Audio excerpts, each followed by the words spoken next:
phone, sorry.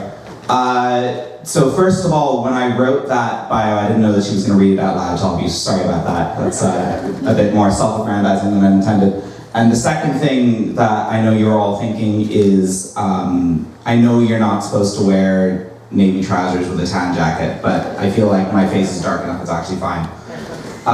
So this is an extreme departure from everything else that we're hearing today. I felt like doing something kind of human and focusing on this. Philosophy, we could, a lot of people are going to argue with me about this later, and that's fine. I'm trying to be fast.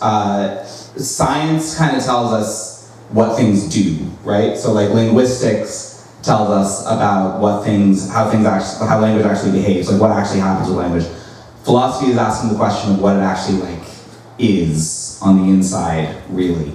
And it's kind of, I mean, this may strike you as kind of sophistry and like unnecessary and sort of, I don't know, vague, but I think it's important because the fact is that we have assumptions about what language is, like whether or not we actually think about it, we all believe things about what language is and why we use it. And whether or not we're thinking about those assumptions, it's affecting the way that we teach and what we think language is all about and what we're using it for. So I think it's worthwhile to actually like take some time and think about it.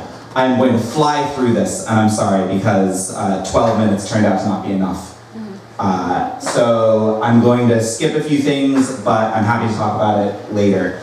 The main thing that I'm talking about is theories of meaning. So the question is, we say that a word means something, what does that mean? What is the actual like thing that's happening in our minds or in the world when we talk about meaning? There are a lot of different theories about this. I'm going to talk about 4 big ones, and I'm going to talk about them very, very fast. So reference is kind of the naive assumption. I say naive with no judgment. This is what kids think, right? Is that like, there are things, there are chairs, there are people, there is rum, and then we have words to refer to those things, right? Every word has some existent object that it points at somehow. I'm not going to talk about, I have a whole plan that you're going to see on the slide. I'm going to skip it because I think this relates to the next theory, which is theory of propositions, which is that there are facts in the world, there are relationships between things, and then language is explaining what those relationships are. So everything that you say in a language is either true or false, and it's a true or false statement about the way things are in the world. I think that most people who don't really think about it very much would assume that some combination of those first two is what language is, right? Most people who don't really consider it, their point of view would be, there are things in the world, there are relationships between those things, we use language to talk about that. That's fine, there's nothing wrong with it. I'm making it sound really simple, but like Bertrand Russell and like Frege and early Wittgenstein, like there are a lot of really, really sophisticated, hardworking philosophers that believe this very, very strongly and made really good cases for it. There are problems with it. One big problem is we can talk about fictional things, right? If I say Sherlock Holmes, that's obviously not pointing to a thing in the world, but you know what I'm talking about. You have an image in your mind. It clearly means something, even though it's not actually referring to anything.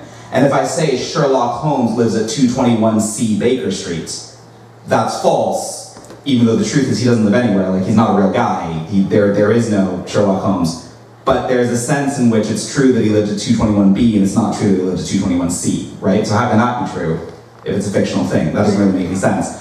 My favorite example of this, my wife used to be a Joycean, and you know there are these plaques all over Dublin of things that happened in Ulysses. And there's a plaque on Clanbrassil Street saying that Leopold Bloom lived there. And it's actually wrong. The plaque's on Upper Clanbrassil Street, it should be on Lower Clanbrassil Street. But also, like, it's not wrong because Leopold Bloom didn't live anywhere because he's not a real guy. So how do we evaluate that? And then also, there's lots of stuff we do with language that has nothing to do with facts, right? If I say ouch, I'm clearly not expressing facts. If I say I love you, I mean, in a way I'm expressing a fact, but that's not why I'm saying it, right? That's not actually why I'm saying it. At the beginning, when I said what I said about the navy trousers, Obviously, I wasn't saying that because I wanted to inform you of the state of affairs in the world. I wanted to make you laugh and also make you notice that I look amazing. So like, there are lots of things that we say that have nothing to do with facts. So this doesn't really hold together if you really, really look at it, I think. But if you think that this is what language basically is, then your teaching is probably really like the real traditional teaching that we all grew up with that was popular until recently, right? Where it's like, you're teaching words, and you're imagining that it's pretty simple to teach words. You say chair, you assume that the student has a word in their language that means exactly the same thing as what you mean when you say chair, and then they understand it. We all know that it's more complicated than that, but if you don't question the assumption, then you're going to be acting on that, right? And then when you get to propositions, you'll be thinking about grammar. You'll be thinking that the person needs to be able to like form the second conditional properly because they need to be able to express second conditional ideas or whatever, as if that's some kind of real fact in the world. Which again is fine, and it works, but there are problems with it, and I think that there's more to it than that we have to think about. I should have called this psychological theories. I'm calling it speaker meaning because again, I'm pressed for time, I'm going with something fast. Grice was a big, G-R-I-C-E, he was a big thinker who talked about this. His idea is, you've got some kind of meaning in your head, you're using language to get that meaning across to an audience. That to an audience is really, really important. So I have a thought, I'm expressing the thought, you're understanding the thought. That's what language is. Seems a bit better than the last one. Seems a bit more comprehensive and inclusive. There are still problems. One problem is, we talk to ourselves. I talk to myself all the time. I was talking to myself the whole walk up here, right? That's obviously not the same thing, but like, if someone heard me talking to myself, they would understand it. So clearly something's happening there in the language. There's some meaning there, right? Because you can get it. And then the other thing is, so my favorite example of the second problem, there was an ad for Carlsberg in Ireland a while ago. Some of you may remember this, where there are some Irish guys in, I think, like Sweden, and the bartender says, "Do something Irish." And then they start reciting a poem in our beautiful Irish tongue, which was like, Cockamish, an Volcad de Gun Dulbadi an Laris. And it's, those of you that know Irish are laughing because you understand that I just said, Kate, can I go to the bathroom? And that's the joke in the commercial, is that they're reciting a poem, and it's just random Irish that they remember from primary school. They had an intended meaning, which was to recite a beautiful poem expressing the Irish spirit. Their listeners understood that meaning, but their meaning had nothing to do with the actual linguistic contents of the things that they were saying. So how does that work if language is about intended meaning, right? How is it that they got what's in their head across, but it had nothing to do with what they were actually saying? So that's a problem. Nonetheless, I do think that this is a pretty strong theory, and if you sort of examine this in your lives, you might find that it's so. If this is what you think language is, then you're probably thinking a lot about communication when you're in your classes. You're probably thinking a lot about giving students the tools to express their feelings, thoughts, ideas, whatever. They're communicating. I think that's pretty good. That's a pretty modern, common way that we think now. That's a pretty popular concept in English teaching at the moment. Now, my personal favorite theory is what I would attribute this to late Wittgenstein. There are some other thinkers that talk about this. I think that language is just something we do. It's a kind of action that we can take. So it's more complicated. So Wittgenstein has a great, I really don't have time for this, that's fine. Wittgenstein has a great thought experiment where he talks about language games. So he says, imagine that there are two people building a house, and they have a language that consists of one word, the word is brick. Every time the one guy says brick, the other guy goes and gets a brick and brings it back. It's not really a language, is it? But then you can add, there are two words. One is brick, one is slab. And then they bring the appropriate thing. And then you add some verbs, bring, take, put, stick, whatever.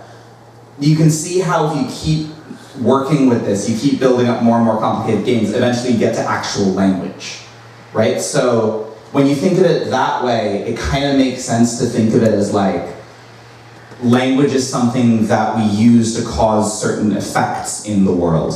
We talk because we want something to happen, whether it's something that's happening in someone's mind or heart.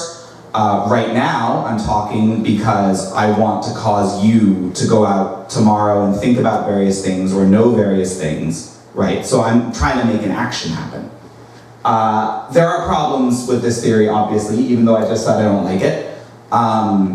The main problem, which I'm going to skip some of this, the main problem is it doesn't actually answer the question. It doesn't actually say what meaning is. Like, how is it that when I say, put your phones away, you do it? Like, what is it that actually happens there? It doesn't really answer the question. But it does kind of address how we use language and what it's for. And if you're thinking about this when you're teaching, then you probably teach a bit like I do. Your focus is mainly on getting students to be able to accomplish things. You're talking a lot about situations. You have English for going to the store. You give them task-based activities where they're working together to divide up chores in the house. Whatever, they're using language, and then you're helping them to be able to use language to do what they want to do. I have flown through this. There is a ton more that could be said about this. I have a reading list for you. I expect everyone to have all the reading done by Monday. The point of all of this is not that I'm trying to get you to believe what I believe. The point of all of this is we make all these assumptions. We believe things. We think things about language. And if you never question it, then you're not operating at full capacity.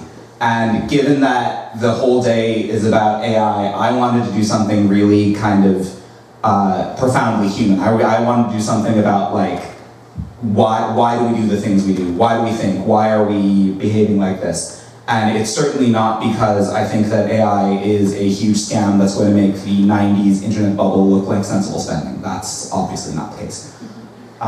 So, thanks very much.